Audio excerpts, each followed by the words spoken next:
I'm Leslie. And I'm Shelly. And we are Sisters in Ebert. Welcome back for a very Brady Christmas. A Very Brady Christmas, 1988. We dug deep this year, children. This is an obscure Christmas year. Made for TV because nobody wanted to have it. Yeah, nobody wanted this. But we do. I remember loving this, though, when it was on TV. Me too. Like, being obsessed with it. And I think it still does get a little airtime each year. That's what made me think about it, because a year or so ago, I was like, oh, I forgot this even existed. Uh-huh. Yeah. And I remember being like, Mom telling me, like, do something, and I'd be like, no, Very Brady Christmas is on. We only get this once a year. Yeah, if that. So we like the Brady Bunch. It was played on Nickelodeon when we were kids. So and Nick at Night. Yeah. So just because we were a little young for the Brady Bunch, but we knew the show. So this was... And this was intriguing to us because, like, it was them after the show. No. Yeah. And what else? They would usually play this, I feel like, on New Year's. Even though it's Christmas. Oh, I remember watching this on New Year's Day.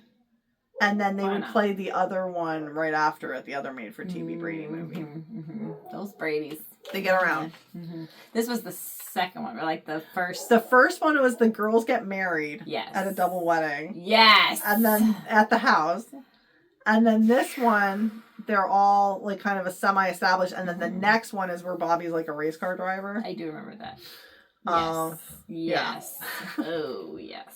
Okay. So we opened to the classic Brady theme, and at first I thought I was watching the wrong thing because I'm like, it is exactly the Brady theme until the very last section where they're looking out at each other. Pictures, to their modern selves. Well, modern. Their 1988 selves. With updated pictures of the Bradys and Alice at the last part of the song. We cut to Mike and Carol doing 2 miles on their exercise bikes as Carol asks what Mike is getting her for Christmas this year since they got each other the bikes last year and it was such a great gift. And I'm like... They're the most obnoxious people in the world. They are awful.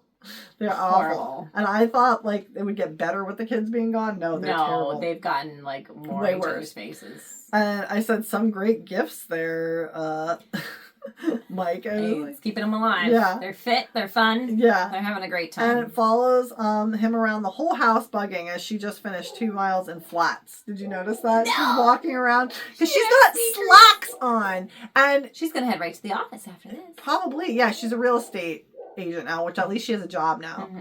But yeah, like it's their little like ballet flats, like walking around. And I'm like, I didn't notice. She hopped right, because I was like looking, when I saw what she was wearing and I saw her get off the bike, I'm like, what's on her feet? And I made it my mission to see.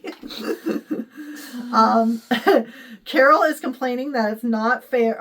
Mike finished before her, but he didn't reset the clock from the last time he started, so he only did like half of it. I went 4 miles or something like that. Yeah. Oh, yeah. That's right. I forgot. He made it seem like he doubled it. She was like, how'd you do that? Yeah. Carol is complaining that it's not fair. Mike knows what he's getting her and won't tell her. And I'm like, it's a Christmas present. That's what presents are. Are you 5? Right. Like, and it's also like, what, a week till Christmas? Yeah. Like, you can't wait that long. And he gets his checkbook and she propositions him sexually with no kids in the house. But he must meet his business associate that Carol sent his way with her real estate business. So he's got to go. Bye, Carol. Yeah, Carol calls all the kids at their various jobs that she's getting Mike a trip to Greece for Christmas and tells each one not to tell Mike as he... She's blabbing in the world. Yeah. And as Mike also calls all the kids after to say he's using their vacation account for a Christmas trip to Japan. This is such an odd relationship. Yeah. Same time and money as the card. Or as Carol, I put. And it's like they've saved up this money for a trip. They're picking like the most obscure countries they can think of. Right. And they're going at Christmas, like literally over Christmas. Right. And so this is your trip fund that you're both putting money towards. Why would you not discuss where you want to spend that towards? Like, there's no goal. Thank you. Why would you spend that on a surprise trip for the other one that maybe they wanted to go someplace else? Right. And it's like, you didn't discuss this at all when you open the account, even if you have been doing this for several years, like, well, where do you want to go next? Yeah. Like, what do you think we should start putting money towards? What? Yeah. Alice arrives at the door crying that Sam left her for a younger woman and has Alice stay with them a while. So right back to her old digs. Yeah. All those years. I'll fix up your old room. All those years of Sam, and this is what happens. Yeah. He's supposedly with like some younger butcher or something like that. I'm like complimenting his meat. Rump I don't know. roast. There's a lot of rump roast. There's a lot of innuendos. Yeah, it's always the rump roast. The next morning, Alice sets places for all the kids because she forgets that they're not living. I'm like, really? In her maid's outfit. In her maid's outfit! Yes! Which she kept for some reason. And packed. And it fits. Yeah. Maybe the Brady's had it there. Yeah. They probably had it pressed, hanging on the door, waiting for her to return. This won't work out. How can they do anything on their own? Yeah. Like, and is dressed in a maid uniform for some reason. That's what I put. Yeah. Mm-hmm. Mike tells Alice she can stay as long as she wants, and also about the trip to Japan. He's treating Carol to, even though she helped pay for it, with the money they both saved. And then then Carol I keep writing Carol, but it looks like card because I put my L and my L too close. And then Carol tells her that she's planning a cruise to Greece for Mike. Well, if they take the cruise, that'll be much cheaper than the trip to Japan. So that's true. Mike goes to the travel agent with the money from their account, and Carol goes to see another agent at the same firm who must verify the savings before they can even plan this trip. And she's very like, I'm Mrs. Mike Brady. I'm Mrs. whatever her name was, and I'm like, this is how you talk to humans in the world. Yes! Like this. I get the original show was in the 60s. I'm Mrs. Tom Flanders or whatever her name was. And I'm like, really? This is how we're talking to you? Like, we don't have first names. We're just our husband's name. She's like, do you mind if I verify the account? And well, it's also like, you just put it through and it either goes or it doesn't. Right. Like, right. She doesn't want to waste her time calling places. She thinks this lady seems shady. Yeah, which is weird because she's like, my husband always uses this firm for every time we do a we trip. have done, so like they would have her name in the system too because she's got to be on travel documents. And she finds in the verification that the money is missing. There's $14. Whoever you are. She accused her of like stealing it. Like identity fraud. Right. Like, why would I So she questions Carol's whole identity about it. I'm like, really? And then Mike hears the hubbub on the other side of the cubicle wall because he's there at right next door. Like they don't hear themselves talking. No, they don't recognize their And suddenly the agent believes Carol is who she says she is because the other account holder verified. I want to barf. I do too. This whole scene. I'm Keep going. This is 1988, not 1962. At home, the Bradys ask why Alice didn't say anything, and she explains she can't work for... about the trips. And she can't work for or be friends with people who can't trust her to keep a secret. Alice. The hijinks. Alice. Mm-hmm. She loves the hijinks. She loves the hijinks. The three reminisce on past Brady trips, camping from the show, and decide that So that's the thing. You were both at the travel agency, and then you didn't book something? No, they didn't do anything. Like, you could have both agreed on something then. But no, we'll just... Never mind. So he had already put it through. He took the money out. But then, let's retract. I'll put it back instead. Yeah. Okay. And decide that the family made the trip special, and they'll use the money to bring the kids and their families home for Christmas. So, like, apparently they just moved away and never saw each other again. Yeah. Apparently they just call each other all day long for nonsense, though. Right. So. Exactly. Because apparently Marsha's the only one without a job. Yes, she's and then like everybody else is like holding down the fort. Yeah. And Cindy's in school at college, and Bobby is supposed to be at college too, but we'll get to that. Okay. At Marsha's house, her son Nicky fights with daughter Jessica as Carol calls to tell her the plan about bringing everybody home for Christmas, as her husband Wally arrives home with a box of his belongings. He got canned. He worked for a toy company, and they said, nope, bye, we don't need you a week before Christmas. Ted Roberts is the business associate who Carol sent Mike's way, because we kind of cut to him next in the middle of this Marsha scene, and calls to ask Carol to talk to Mike, because Marsha hung up and went to talk to Wally. She's like, I got to talk to Wally, but I don't see why we can't come for Christmas. So Ted Roberts calls to ask Carol to talk to Mike about a disagreement and extra structural modifications and threatens to pull his business from Carol's real estate firm if she doesn't influence her husband. What does he do? He's an engineer. Architect. He's an yeah. architect about this building plan because it's getting too expensive with all his safety modifications. He's being too safe. We need to cut some of the safety out. Well, Ted did explain that they were doing everything to code, but Mike wanted extra structural things for some reason. Wally was laid off from a sales job at a toy company and worries how the family will live and doesn't want Marcia's family to think that he's a failure at Christmas. Valid. But but it's also like they're on the phone every 20 minutes, it seems. Yeah. So I think they're going to find out. And I would just say, like, hey, I got laid off because that's how it goes sometimes. And they're not going to be like, you failed. It's the freaking Brady's. Right. You don't know them by now. No. They're going to be like, oh my gosh, let us help you. Exactly. Like, Greg calls Carol and wants to fly him, Nora, and Kevin home. Nora, and Kevin. Nora is Greg's wife. Greg is a doctor and Nora is a nurse. And Greg is, I guess, an obstetrician because he's in the delivery room. Yes. And Kevin, his son, home for Christmas. And Greg is excited as he must leave to go help a patient deliver her baby. But he goes to tell Nora, who's also helping with the delivery of this baby. They're being super professional about all this, by the way. Talking right over the patient. Right over this lady who's, like, squirting out a baby.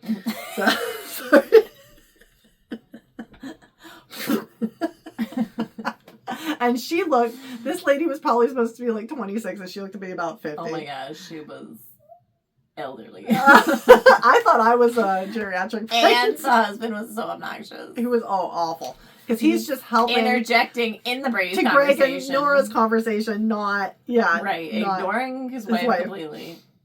So, Nora is Greg's nurse, and they argue about it in front of patients as they were at Nora's family the last several years, and she wants to go see them again. Just because I saw them before doesn't mean I don't want to see them again. Which I understand, but it's also like, they haven't done this. Like, you gotta make concessions here and there. Yeah. Yes.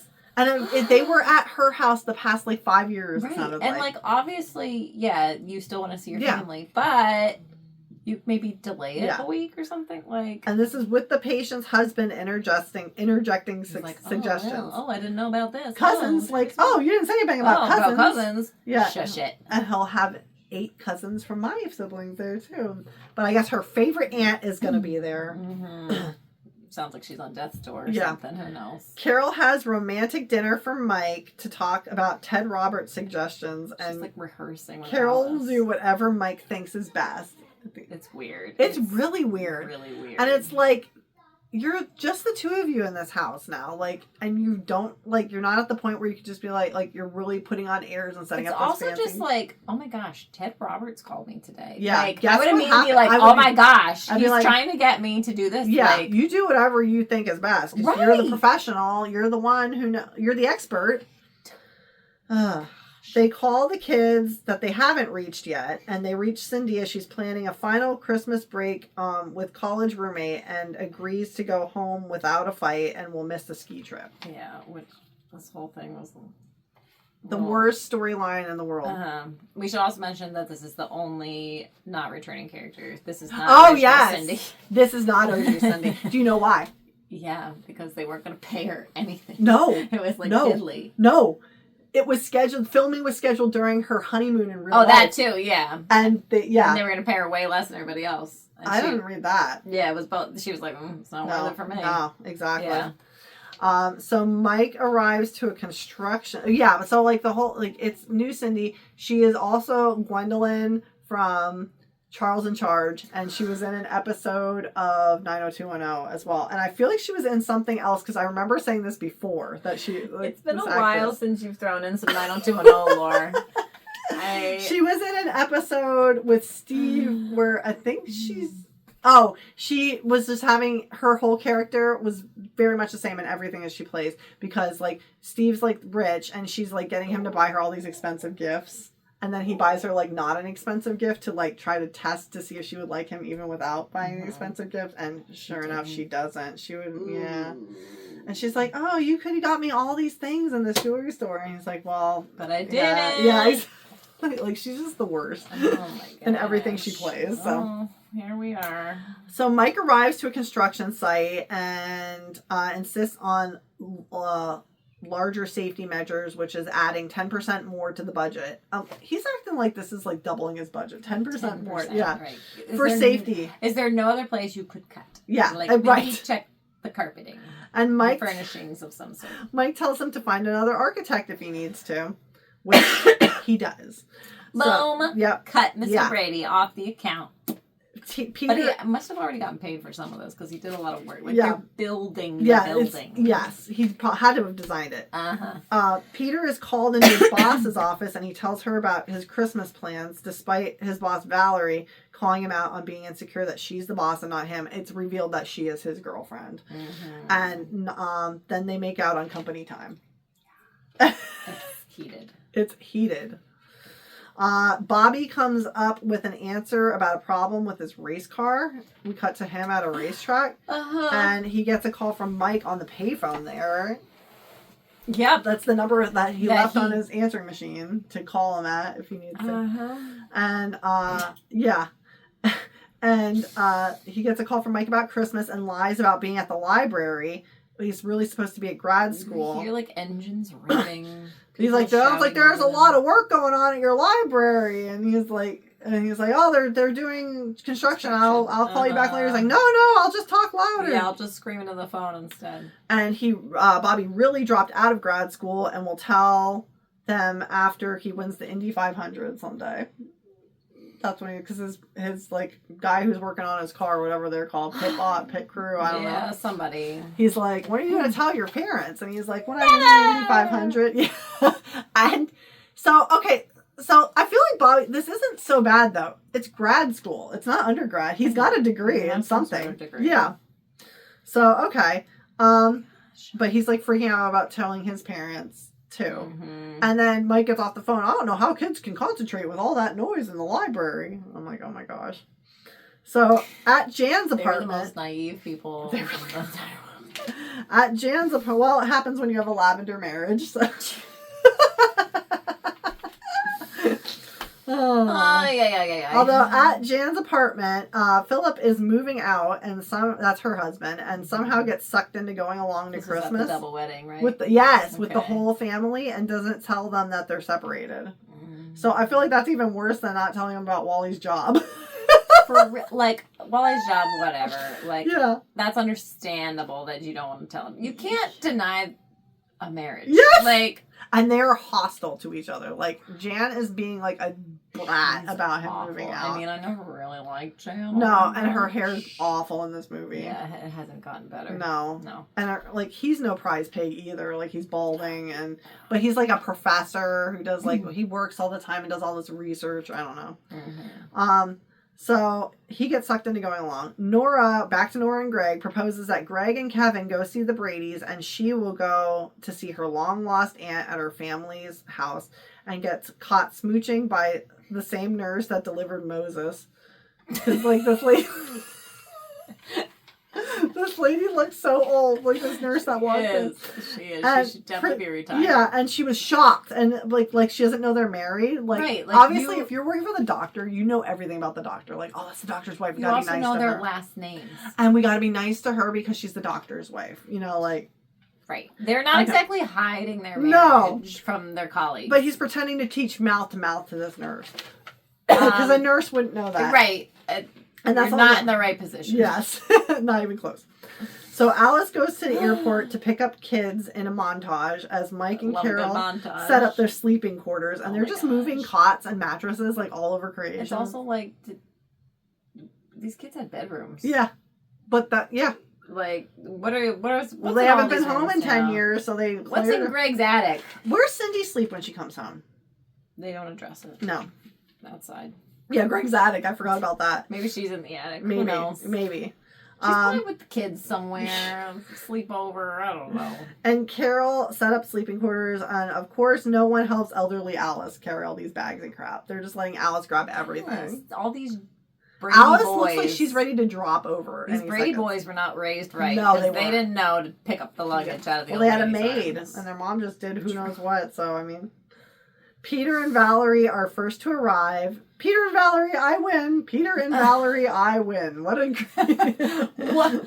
Followed by Greg and Kevin. Wally and Marcia again reminding all not to tell that he lost his job, which he's got 2 kids. They're gonna blab it. That little one is Nikki. Precocious. Nikki is precocious. He's a little redhead. Gosh, he gives the redheads a bad name. He is that stereotypical ginger. Yes. And Bobby and Cindy are the last, and somehow all shocked that Cindy grew up. Everybody in the family is shocked that she grew up, and it's been like 3 years. Yes. And she was there when the girls got married. As an adult. Yeah. Like, I mean, I guess it was longer because Marcia managed to have 2 kids and the one's like 8. So I didn't think of that. So really they haven't gone home at all? I know, it's weird. Well, maybe not the holidays. This is just weird to me. The whole thing doesn't make sense. Because they were a very close-knit family. Well, they still are. They're calling about nonsense. That's true. They're calling about nonsense. Long distance. Every kid. Long distance. We're not 6 waiting. Kids. We're not waiting till 9 p.m. when the charges go down. Nope. We are calling midday to jobs and to various places. They got that architect. And he designed this house. And he had this huge family. And he designed this house with 3 bedrooms and a study. Mm-hmm. Okay. Anyways, I digress. Okay. So... Again, all forget Alice again, who carries all the luggage in by herself, but glad kids are so sympathetic to her plight. Because some bloody blabbed about Sam, and Alice, I swear we didn't say anything about it. And she's like, no, I did. And typical Alice. And anytime anybody mentions Sam, she just loses it. Yeah. All decorate the tree and participate in general merriment as... They come waltzing in with tree singing carols. Oh my gosh, this so family. Cringy. It was so I would cringy. Immediately divorce my spouse if I had married into this Philip family. was right to get out. He was. He saw it.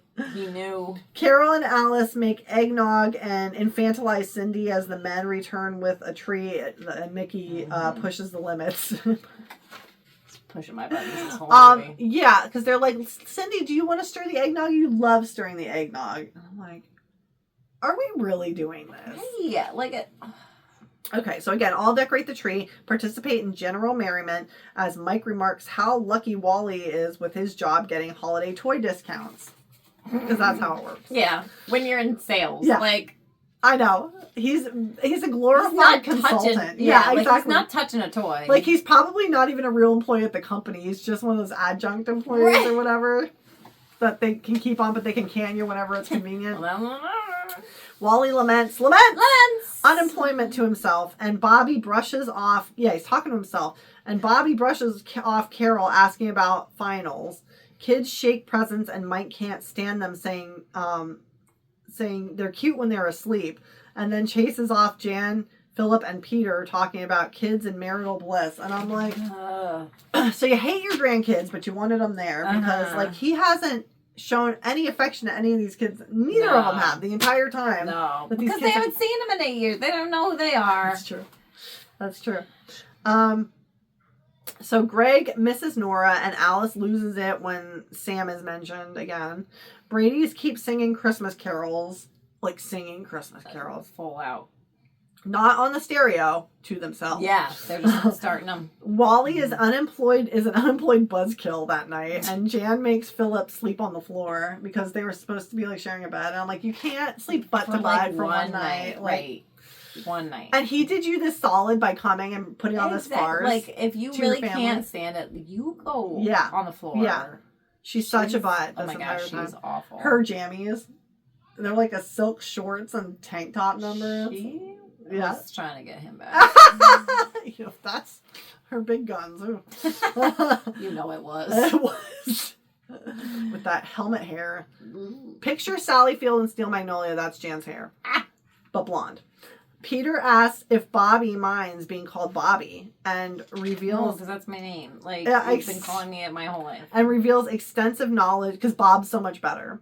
And reveals extensive knowledge about race car drivers named Bobby. And then, like, Peter's like, I would hardly call them great men. Those are all race car drivers. But you know who they are. And then Peter nags him about having enough time for his studies if he spends that much time on a hobby. And I'm like, you are 80 years old, sir. Stop. You're supposed to be this kid's brother. Like, you're what, 5 years older than him? Right. On your studies. And he already got a degree. Like, this is his graduate degree. Sure they're like 3 years apart. I know. That's what I mean. Like, I was being generous with the 5. But I'm like, we're going to really nag on Bob. It's the same with Cindy. Like, yes. Bobby and Cindy are basically the same age. Yes! He's like, what, a year older than her? Something like that. It's like, but she's the baby. Yeah. Oh, I know. It's killing me. It's killing me. So, Bobby, and I put, to Peter, confesses to Peter that he's a race car driver as Peter's wearing his Scrooge-style nightshirt. Yes. It is 1988. What are you wearing? It's like a nightshirt. Like, it's like a full-on shirt dress for a man. Yes. And this is supposed to be the young hot in his prime. He's dating his boss. Yeah. And so he confesses to Peter that he's a race car driver as Peter mentions not wanting to marry Valerie because she makes more money. And Bobby is the only voice of reason in this entire family. And he's like, well, if you add your salaries together and divide it by 2, you make the same. Which is kind of true because when you get married, you do combine finances. So, it's, yeah. Yes. Bobby's got it together. And he is, because he's just like, I'm going to do what I want with my life. Mm-hmm. I'm not going to listen to this crazy crap from this family. And sure enough. The only thing against him is his singing Christmas carols. So. Yeah, that's true. But I feel like he's maybe a reluctant Christmas carol singer. He was joyous. He was joyous? Okay. Yeah. I didn't pay attention. They all were. I didn't pay attention. Greg especially. I saw Greg with his creepy doctor mustache coming in with that tree. Oh, that's a fun fact about this movie. All the men, when they came back to film, had mustaches. And they were like... By accident? It was the style, of the time. The style of the time. But they're like, 2 of you need to shave because this is going to be a very Brady mustache otherwise. Like, the director was like, we can't have you all have mustaches. 2 of you need to shave. So, Bobby had one too. So, Bobby and Peter both had to shave. Okay. 2 of you need to shave. That's hysterical. I did not know that. Okay. So, Cindy complains to Valerie about being told to come home and not asked. And Cindy tells Valerie to ask Peter to marry her if she won't ask. Because I put, that'll make things better. Right! If his hang-up is that the roles are reversed, don't keep reversing the roles! Let's have her ask him. If the idiot won't ask you, you ask the idiot. And I'm like, oh my gosh, I can't. I was less nostalgic for this watching it this time. The last time I watched it, I was like, oh, this is great. This is so crappy. And this time I'm like, this is awful. Completely agree. Okay. So, Jan covers Philip with a blanket as he sleeps in an office chair and somehow never noticed that she did this their entire marriage. He was like, what, did you think there was a blanket fairy? Because he would wake up with a blanket every day and he would fall asleep doing research on the gray lag goose. Nerd alert. Wally, Greg, Bobby, and Peter all cut one of Alice's pies in the kitchen in the middle of the night as Carol feels something is off with the kids. But she's not going to ask any of them about it. Yes. She's just going to ponder it. While belittled by Mike about women's intuition. He's like, oh, let me guess, your women's intuition. And I'm like... They're sticking with the rules. They really are. I'm like... Mrs. Mike Brady. Yes, Mrs. Mike Brady got shut down by... got told we're put in her place by her husband. So now Mike Brady would not like me in the house. So now all the adult kids and their spouses are eating pie in complete silence. Chomping. Nobody's talking. And no one has shared why they're upset. And everybody's just looking glum. Yeah, just I can't sleep. Devouring these pies. Clink. In the middle of the night. In the morning, Carol wakes everyone and catches Philip sleeping in a drawer and work out the problems in a huff. Yeah, Jan and Philip work out their problems in a huff in front of Carol without her saying a word. And then they start going at it. And Carol says that they can be late for breakfast. Yes. Like they start making out. Yeah. And Carol's like, you can be late for breakfast. And I'm like, bleh! Ew. That's your study, ma'am. And for your mother to say that would kill the mood. Immediately. For sure. I'd be like, no, I cannot. This house full of I was people, like, everybody will know why I'm late for breakfast. The study is downstairs where everyone is. We all know the layout of the Brady house show. We all know the layout. we could walk that house because they oh my gosh, didn't know where to put anybody to sleep. Like, oh my gosh, I was like, ew, ew, ew, ew, ew, ew. Also, you've had these huge marital issues. You resolved nothing. No, all they said was like, oh, you worked too hard and you didn't appreciate me. Yeah. Yeah. What's going to change? Yeah. And like, this is all in front of Mrs. Brady, and she's like, thanks, Mom. All I said was, time to wake up. Time for breakfast. Time for breakfast. I'm like, oh my gosh. Made me want to vomit. And I'm like, why are you waking everybody up? Being the Nazi of Christmas. Horrible. Like, let me sleep in. Yeah, that's her only job. I have no kids. Let me sleep in. Yes. These are dinks here. Like, yeah, they are dinks. You're right. You're right. Because Jan does something. Yeah. She's very businessy. The fashion in their apartment was awful. Her, like, whatever that frock was she had on with, like, a cape. Shoulder pads. Yeah. Okay. Mike, Wally, and Mickey are doing a morning jog on Christmas morning, and Mike accidentally takes him by the owner of Prescott Toys' house. They didn't have to stay for breakfast. No, they didn't have to stay for breakfast. Whose best salesman just left, and they can discuss it with Wally as Mike and Mickey go, with Mike thanking Mickey for telling him about the job loss, because he's like, thanks for telling me your daddy can play with you all the time. Because he doesn't have to go to work every anymore. morning. But it's like, oh, good thing this kid blabbed. Right, because Wally, why wouldn't you say something? Because, yeah, maybe people do know someplace where you can get a job. Yeah, any place. It doesn't have to be a toy company. I don't know why he's married to toys. I know. That's the only gig he's got. Well, I think a couple of the ideas he came up with himself. Because that's what they sounded. He was like a designer. He was like a big, shot with it. But they said he was in sales, so I don't know. Whatever. Anyway... I'm going to start lamenting. All are about to eat, and Mike gives a speech about family and finding strength in God and each other as Wally interjects and apologizes for lying, grateful to have a new job, and makes out with Marcia at the table. What? Cindy also apologizes about being salty, not being asked, as she sits at the kids' table. Yes! She's the only one of them. They don't have one more chair for the siblings. They don't see the irony that she's a whole other generation apart from these kids and sitting at the not even close. No. And her parents apologize to her, but she stays at the kids' table because they've got a game going. Which they never tell us what it is. No. I'm curious. And I'm like, okay, so you've been complaining the whole time and now you get to go to the now you're adult like, table. okay, never mind. Bobby also confesses to dropping out of grad school the year earlier to race cars as Alice keeps looking for the pies that are missing. Oh my gosh, Alice in this scene. Yeah. I want to punch her in the face. I guess I was getting angrier. Oh my gosh, I was getting angrier and angrier as the scenes because we're all just blabbing like our issues, and Alice just keeps coming in. Like kind of reads the room. Yeah. I'll just keep looking. They're gone, all right? And nobody was like, we ate them, get out! Like, I would have lost my stuff on Alice. Yeah. Okay. Go in and make us a new one, Alice. We're going to be a minute. This is family business.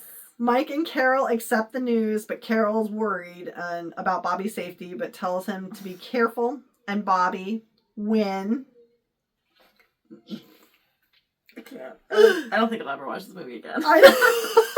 I'm probably still a little bit in the background. Peter says Mike must have been getting to him and is a real butt. Getting to him. I say because he's a real butt, but somehow agreed. Yeah, he's being a real butt, like about the whole scene. Because Valerie's like saying her part in this too, and there's kind of like being real vague about what they're upset with each other about. Yes. And that's why I said he was being a real butt. I said, but somehow agree to let Carol count to 3 and have them ask a question. Because Carol, after all this bickering back and forth, she's like, I think there's a question about to be asked. I was like, I feel like that's the last thing that's about to happen. That's what I feel like too. They're ready to rip each other's heads off. Right. There is no love. But again, that's part of it, I think, for them. Like, that's their thing, you know? Gosh. People. Yeah. Okay, so they somehow agree to let Carol count to 3 to have them ask a question. And both propose to each other at the same time. On 2. On 2. They didn't wait till 3. 1, 2. Will you marry me? Yes. And yeah. And on 2 I put. And Mike says that's the dumbest proposal ever, and hasn't he ever taught Peter how to get down on one knee and stuff like that. Yeah. Mike Mike and Bobby, they're only ones. Mike is not bad. grounded Yeah, here. Mike, because you know why? Because Mike hasn't been in the house for every day for 35 years like Listening to Carol all these has. hijinks. Yeah, and Greg got out early. You know, that's the only thing. And he's a doctor. That's the only thing I can think of. And what's Greg's whole thing? I miss my wife. Like, that's very sweet. And it's legit. Like, I'm glad to be here with my family, but I miss my wife. You can just say that out loud and nobody's going to be judging and he did. You don't have to eat pie sullenly. No, that's true. That's true. I miss my wife. Yeah. Okay. Sucks. So the doorbell rings and Nora arrives as she missed Greg and Kevin after seeing her family, and Alice rolls out the turkey after not finding the pies. Good thing she found the bird. Yeah. Time to eat. Let's go. Phone rings and Ted Roberts is on the line, and Mike must go to help as there was a cave-in on the work site and 2 workers are trapped. So we need the architect. Yeah. The other architect is out of town and Mike must go to help.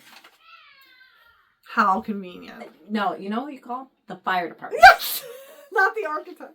The architect can do nothing here. Remember, wasn't the fire department there and they're just kind of standing around? Yeah, there's police at least. Yeah, I don't know if we saw firemen. But the fire department, this is their job. This is search and rescue. Yeah.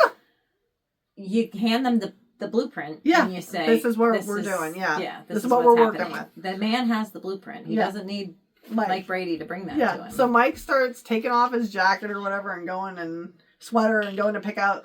Because he took off his sweater. He was Mr. Rogers. Yeah, he had a jacket, I think. Well, he had something because he still had his like formal button-up shirt on, and he puts a coat on. I thought he took off a sport coat and put on like a jacket. I can't remember. Yeah, like an outdoor jacket. So an ambulance arrives to the construction site. One ambulance. And reporters are all on scene as Mike arrives and goes into the cave-in, and all in the scene. Mike Brady goes in. Yeah, stand tensely. Mike Brady with his perm. With his perm. 70 years old.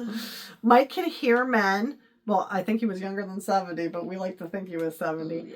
Yeah. Mike can hear the men, but can't get to them. They were working Christmas, I put. Like, it was security. Security at a building site. Yeah. What's happening here? Why do we need security? And Ted can use, it looks like cat machine, but that can't be right. The cat, like the... Oh, the cat machine. Yeah, it is cat machine. The big yellow excavator. Like, that can't be right. That couldn't possibly have meant cat. Knowing you were like, ooh, cat. Okay. But it's been a while since he used it. He used to be like a construction manager or something like that before he did this. So Mike means business and takes off his tie and he goes back into the building. He didn't take it off the first time. No. And the building collapses further as he runs in. So the Bradys are all on scene as 2 security workers come out. But somehow, we don't know how, but Mike is still inside when Ted did what Mike advised. And they're praising Mike. Like, he got us out. Yeah, he got us out. He helped us. He was right behind us. Yeah. No more. But then there was another cave-in. Because I guess Ted Roberts did the cat machine too well. I don't know. I feel like he didn't do anything when it started to cave in. But he's the one who alleviated the pressure and got them out because he did what Mike said. Oh, that's what they said. Yeah, like he used the cat machine, he alleviated the pressure and shifted the weight and was able to get the guys out. Okay, which I'm sure you learn all this in architect school. Sure. I'm so sure. Mm-hmm. Mike was behind the workers and only one support is left in the building and he's trapped now. Talk about your budget going out the window, buddy. For real, I can't believe that this is up to code in California. I find a lot of holes in this. The Bradys all keep vigil on site, and Cindy reminisces Christmas episode where Carol lost her voice. I loved that episode, and they never played it. But they prayed, and Santa and Jesus gave Carol her voice back so she could sing Christmas solo at church that night. Yeah, it must have been like season 1. They were all very young. Yes, Cindy was bright-eyed and bushy-tailed. Yeah.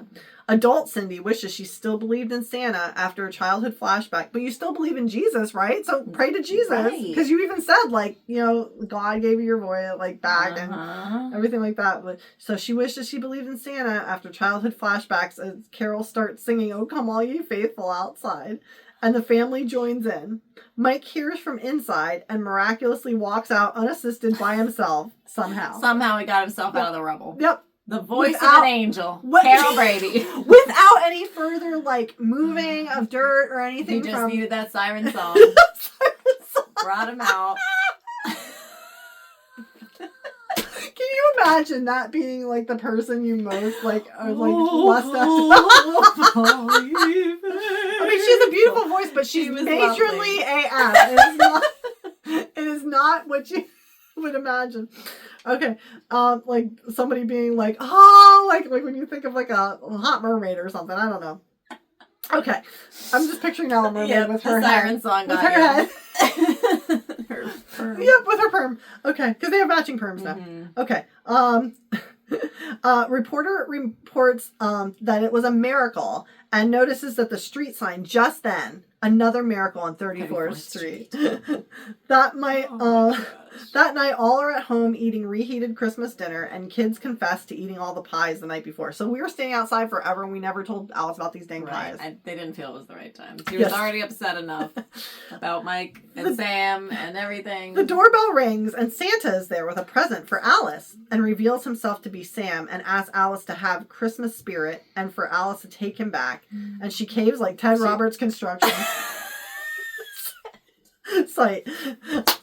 And takes him back immediately. Like, no pushback. Sam, don't you ever do that again. Oh, yeah, just don't cheat on me again, just don't cheat on me again. All's forgiven. Glad you're here. All now have a Merry Christmas and sing We Wish You a Merry Christmas. Yeah, like we wish you a Merry Do you remember plays at church when we were kids and we would always finish up with that? And, like, that was, like, how you knew it was over. And, like, Christmas caroling. Yes. We would Christmas carol with our church. So you'd go to, like, people of the church. Who were like shut-ins or whatever, like the old folks home. Yeah. So we go and we plan ahead, like, okay, at our next stop, we're going to sing these 3 songs. And of course, you always have to finish with We Wish You a Merry Christmas. Yeah, that was the big finish. Oh my goodness. I can't. This is... We sucked. Ah! It was awful. It was pretty bad. It was bad. It's very Brady Bunch. It's a very Brady Christmas. And there are people who have nostalgia for the show. They weren't lying. It's very Brady. Yeah. Wow. And at least we got 98% of the original cast, so. Yeah. Great. Yeah. Just what we needed. Could have used a few more mustaches, though. I wish there were more mustaches. That's the only thing that's lacking. You know what? Philip and Wally need mustaches, too. What? Yeah, I guess that was the style that Tom Selleck. Yep. Tom Selleck. So, do you have any other fun facts about this? I'm trying to remember. Yeah. There was some hijinks. Nonsense. Yeah, I don't know. Stuff I didn't care to commit to memory. So I was like, oh, okay, great. Oh my goodness. Yeah, it did tickle me because I'm like, this is just craziness. This entire time is nuts. I'm just fixing my notebook. Don't mind me. I'm just talking and fixing. It's done. Just throw it in the trash. No! That was our last one. That was our last one from this era. I keep them all though, because they might be relics someday. The Smithsonian might want these. True. We should auction them off.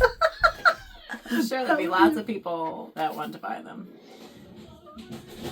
There's a lot of unruly things happening out there. I think we better get back to our children. I think we better get back to our children too. The child care out there is lacking, apparently. But we thank you for joining us at this Christmas week, and we hope this movie puts you in the spirit for the holiday this week, for all who celebrate. We thank you for joining us for Sisters in Ebert. If you look below in the description for this video, you will see links to our Facebook and Instagram, our social media. Please like, follow, subscribe, comment. All the things. Please also feel free to share this with a friend. Share the page. Share the video. We would really appreciate it because every little bit of traction helps. And we always notice. So we thank you. We need you. We need you desperately. As we head into the end of the year, let us be your charity case. Share this video. It's free. You don't have to give us any money. Just share it. Just share it. Yeah. That's all you need. And although if this is the one that's... Maybe don't share it. We don't want it to leave. Maybe it'll go viral because everybody will see how bad this was and remember. Please. No one's seen this. We're kidding. Are you kidding? No one's seen this. Everybody loves the Brady's. All right. Okay. But we thank you. Join a mustache. Join a mustache. Grow a mustache for the new year. Celebrate with your family and friends and your loved ones. And we thank you for joining us here at Sisters in Ebert. We will see you next week at the movies.